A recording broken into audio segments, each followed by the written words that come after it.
Hey everyone, it's me, Cupie83. And Barbie0913. And we are here with a haul video, a doll show haul. A haul, if you could call it that. Uh-huh. So, we went to the Naperville Doll Show, and it's the first one of the year? I don't remember which one it is of the year. I think it's the first Naperville Doll Show. I think so. Yeah, because I feel like we've been to a lot so far, and it's only, like, June. So we went to the Naperville Doll Show. It's held inside a hotel in Naperville, Illinois, and it's always a show where you don't know what you're going to see, basically. Sometimes you see more Barbies, sometimes you see more old school antique stuff. It is the quickest doll show we've done. Yes. Yeah. So this is not going to be the longest of videos, which I know I always say, but we're going to recap the show and then kind of show you what we bought, and then we'll see how it goes. Okay. So Sounds good. What did you think of the show? You know the trouble when you have a small town show and you go to it every year or twice a year, you tend to see the same things. People keep bringing the same stuff that hasn't sold the last time. Right. So that was more of what I saw. Basically, it was they're very similar vendors to the Naperville show, to the King County Doll Show. It's all very similar vendors. And it's usually the vendors that I want to see again that never come back. No, like the unique ones where you're like, oh, that thing, I'll buy it next time. Next time I and then see it, yeah. There is no next time. There isn't a next time.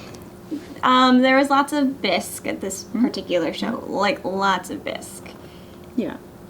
There weren't a lot of Barbies. If you were shopping for Barbies, not a ton of them. No, because I was looking for the reproduction ones. One, usually the doll group, I think they have, the naked ones. And I thought, well, this time I don't have as much money to play with. Maybe I'll just buy some of those because I think they're still pretty. They're not the original, they're reproduction, but they're still pretty. They didn't have them. No. They did have more BJDs, though. Yeah, they had more BJDs. The BJD group that comes, I think it's Chi-Town Dolls. They had like a whole slew of BJDs.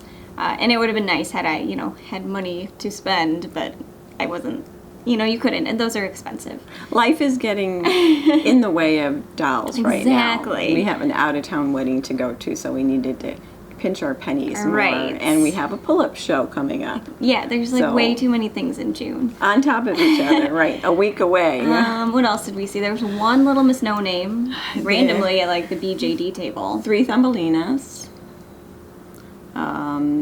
I didn't see any giggles. No giggles. 1 Dion Quint. That was it. Yeah. One. There wasn't a lot of composition in hard plastic. Like, if you think of old school Madame Alexander's or Aaron B's, there weren't a ton of those at all. The Shirley lady did come with her stuff. Who else? The trouble is we have to go and inform the new generations of kids that doll collecting can be fun and cool. And then they can take some of these beautiful bisque dolls and start a collection. Right. But the problem is that bisque dolls are expensive. So if you're gonna, you have to really like them to put, like, $300 towards them. But a lot of people are doing layaways now, so. Right. And, I mean, I would rather a child put money into a $200 bisque doll than one of those ones that we saw from the 80s that people can't give away. Yeah. No, I see that. I mean, bisque, I think, is just a very, like, you either like it or you don't like it. Yeah. And, like, occasionally you'll find one that you do like, even if you don't like bisque. Like, I feel like that's kind of me. There are some that I'm like, oh, I really like that. Like, I bought one of them. But some of them, I'm like, oh, that's great, but I'm not spending $1,000 on it or $300 on it. It's all about the eyes, the wig, the styling, Right. I saw a lot of them that I liked. But there was a lot of that there, which is why we're talking about it. I can't really think of any other, like, huge standout things. No, Gigi brought bisque, a lot of bisque. What else? There wasn't a ton.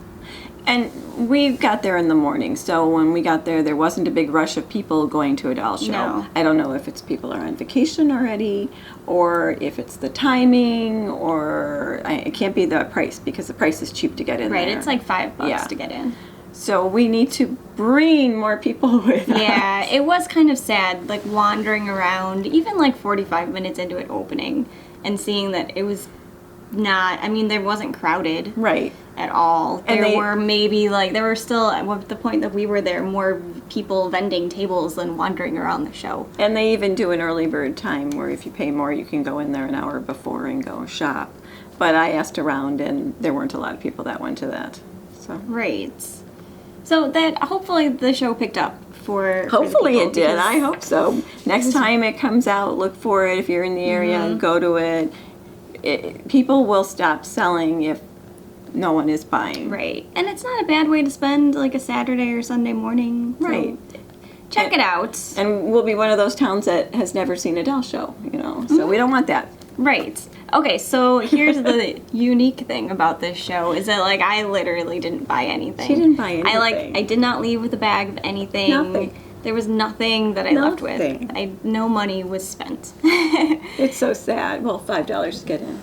Yeah, the $5 to get in, and that was basically it. But it's because I'm trying to be good and save money for New York and all this other stuff.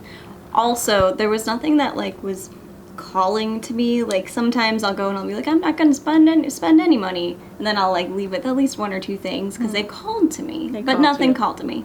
Yeah. So, whatever. And I ended up with very limited amounts, but what happened to be dolls that called to me from other shows that I saw. Right. So, which is the best. Like, if you've seen something repeatedly and every time you stop and stare at it. That's really cute. I should buy that. Yeah, and if it's still there, then that's a sign. Yeah. You should buy it.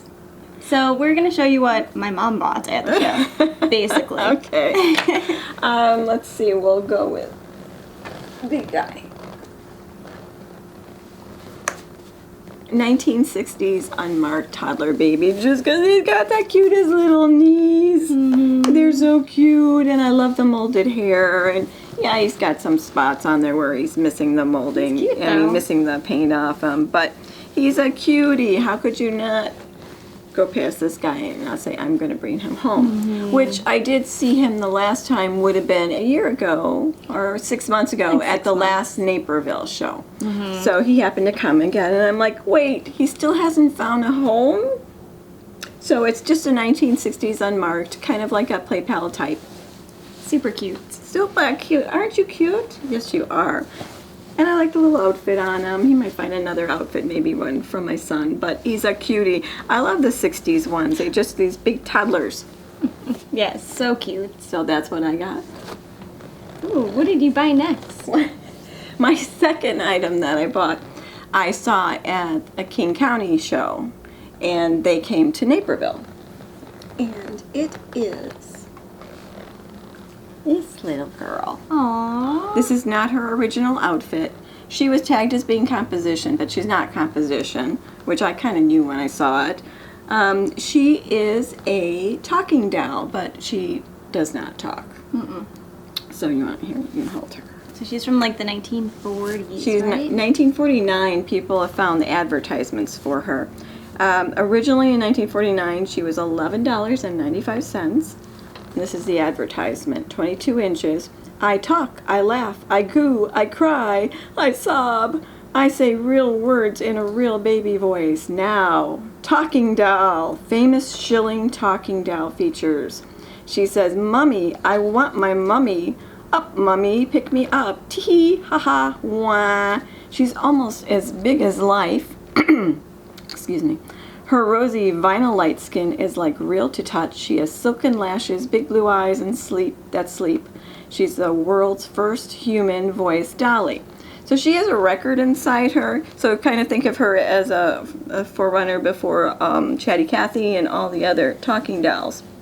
Apparently this front mechanism, people have also found it on the back instead of the front. And it uses a wind key to turn it, and then you're supposed to be able to hear her. There's a switch to talk. She doesn't have her wind key anymore, and I wouldn't know how to fix her to begin with. Oh, what else does it It's a say? cute little face, though. You've got to see it to believe it. She laughs, she cries, she sobs, waits for Mummy in the sweetest little girl voice you ever heard. Give her to your own girl because she's wonderful, she's adorable, she's sugar and spice and everything nice. I love this advertisement. You'll want to pinch her chubby rosy cheeks when she giggles, hug her tight when she sobs. She's truly lovely to see in her lace-trimmed pink nylon dress, bonnet, and lace undies, so you need a pink outfit. Her cute sandals match her dress, have tiny heels. She'll take lots of cuddling because she has an unbreakable body, softly stuffed with cotton. Her arms and legs are lifelike, caressable plastic. Her cunning head is beautifully tinted plastic, almost indestructible. To make her talk, child simply winds key, presses button, presto, a tiny soundtrack inside plays. She's a gift of a lifetime for every little girl. And they would mail her to you. She's supposed to be 7 pounds. But she's got the cutest little face. And she lived in the land of the sale table with a lot of really beautiful bisque dolls. And I always thought, she is so darn cute. And I thought, but this hard thing on her couldn't be very comfortable if you were carrying your dolly around. It wasn't cuddly enough. Yeah, not very comfortable at all. Yeah. But now we know that some have it in the front, some have it in the back. So it was willy-nilly how they did it. She's very cute, though. I love the face. I think the face is just adorable. And if you have one, there is somebody online that tells you how to put back together the Shilling talking doll. So I copied it for reference, so I have it. Not that I'm taking her apart. Yeah, so cute. She's so cute. She's such a pretty girl. So we took pictures outside. Yes, she has some rubbing on the paint, but I love the molding. She's just got a very moldable face. They did a great job with the face and the hair, like how they did the curls on the hair. I love those curls. They did a really good job. But I did see her last time, and I thought, wow, I'd like her. And what threw me last time was, it did say composition on her. I was like, oh, okay, let's see. But then when I saw her again, I know she can't be composition. There isn't any crazing, and she's got just a different feel to her face. So she is like one of the first talking types. So cute. With a little record at least. Since our haul video is so very short, we decided what can we add to it. Well, we've gotten a few dolls where I have. Mom has. I have not. That I never talked about. So a while ago at a hand-me-down store, my brother found a Tootie case. Ooh. And in it were the Ice Cream Social, Tootie and Todd, with shoes. Nice. And he has socks. They're cute. And I don't have any shoes for my original dolls. I have a set of original dolls like this, but they don't have their socks or their shoes or anything. So he picked that up for me. The case was together, the handle, but it broke in transit to me, so I have to try to figure out something that'll glue that back. Yeah. But I like it. It's a cute little case, and I love Tooties and Tots. And then another friend went through and asked me if I would like to have her mom's Shirley doll, and she had some other things, and then she had some other dolls in a case. So I became mommy to a 13-inch composition. So cute. She has had some work done, I can tell. The crazing there's no crazing on her at all. So she has been worked on, and she got a reproduction outfit. Yeah. But she's cute because she's a 13-inch size. Yeah, and nothing's wrong with getting your doll restored. No, I like her. And then with her, there was also a 50s Shirley with her outfit. The purse didn't come with her. A nice Shirley lady, when I bought an outfit, sent me the purse, so I decided to give it to her. It looks good with her. It does. So she had 2 Shirleys, and then she had a autograph picture that's in a frame that I have on my wall, and some Shirley Temple books, and some Shirley Temple plates, which are not on my walls yet. No, it was a nice little collection. It was very nice. It's like its own little complete collection. With those was a Barbie case. And while it only had one Barbie who I have to work on because she has green ear, I don't have the CLR yet, but there's a bubble cut. And there were 2 heads. This head, which I'm going to reroute, her hair's not the greatest. And this one I found a body to put on. but it's you need a Miss Suzette. So it's a Barbie clone. Basically. Yeah, but she's really actually a very pretty Barbie clone, especially now that she has a body to put on her. Yeah, she doesn't look that bad. And some of the clones are kind of weird looking. Well, it's weird because it's always like this black and gray. Mm-hmm. It's like, did we want to make her 75? Right, like what were they doing there? Is she like a rogue or something? Like, yeah, it's like, why did they want to make, I guess they wanted to make her look older. Yeah, that's a little weird. They could have done a different highlight. And this one has it too. It has the silver in her hair. Huh. But I like her little arched eye look, and it's closest an original Barbie that I have, you know, without it being a reproduction. Yeah. So I don't mind the clone, and she fit well on the body. Yeah, she looks pretty good. So those were my fun finds along the way. So we will be going to Puddle, so you'll see video on that for sure. You'll take lots of pictures. I always try to do the live streaming thing, but like the quality of the Wi-Fi is never good enough, so then I just end up stopping. It's a hotel room, that's right? Why. Yes, it's never good. So we'll definitely show off some stuff there. Hopefully, I'll buy something there. Keep your fingers crossed. I have an entry in the contest. Keep your fingers crossed. And then New York City, so I don't know if we won't be doing anything Dolly related in New York City, but if you're interested at all in seeing photos from like Ellis Island or the Statue of Liberty or Central Park, if we make it there, let us know and we will talk about that. And I tried to look up resale shops and stuff, but I think you have to go a ways before you find them. They're not in NYC. I don't know, I've never seen a resale. But then we're also going to be in Upper State for a couple days, and I couldn't find any for that either. Yeah, so there will be videos, and I have like a whole list of ones that I want to shoot, so stay tuned. Hopefully, once June is over, because June is crazy, content will get out at a more steady pace. And then it'll be time to think about Christmas. No, not yet. So let us know what you thought of the doll show if you went, if you've been to a doll show, what you thought of my mom's finds, anything else. That's it, I think. Cool. And if we didn't see you, sorry. Yeah, hello to, thanks for stopping us if you stopped us at the show. But yeah, we will talk to you soon. Bye. Bye.